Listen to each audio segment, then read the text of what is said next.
What's up YouTube? Welcome to the video. I hope you're doing well. I'm just loving this weather here in Berlin.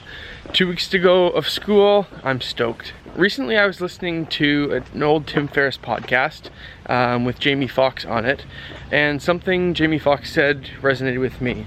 So it was around the idea of how to instill confidence, and specifically in his kids. What he'll often say to them is, what's on the other side of fear? The answer being nothing. And that got me thinking about something that Jordan Peterson had said that I heard a while ago. And that was the idea of voluntarily facing your fears and confronting them. And it's something that I think we tend to avoid because they're scary.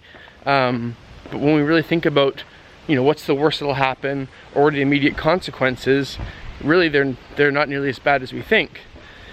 And then I started thinking about David Goggins. That's how my mind works, just skipping around like that. But David Goggins talks about the 40% rule.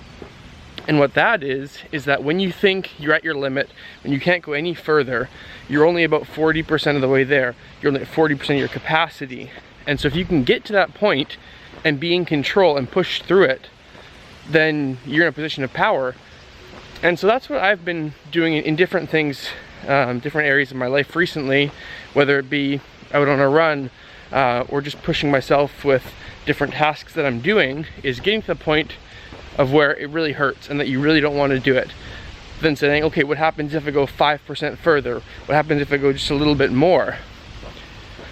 And what we find when we do that is it's not nearly as bad as we thought it would be.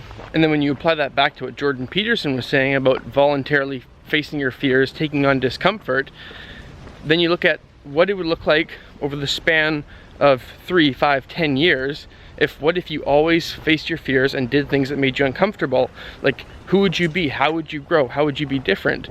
And not just in the way of the big life decisions or the big regrets that you'd have, but that compounding effect of over time, what would it look like?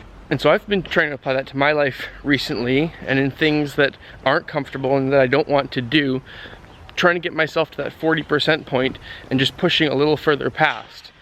And when you do that, like I said before, it's really not as bad as you thought. And then looking back, you have this growth or this new perspective or new experience on it that you wouldn't have had otherwise.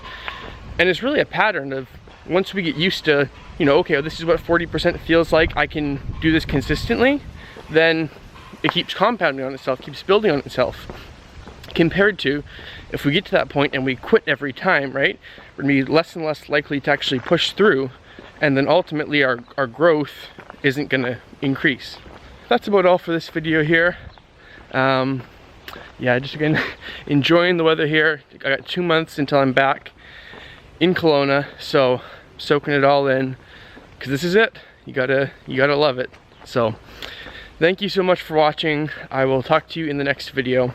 Peace out.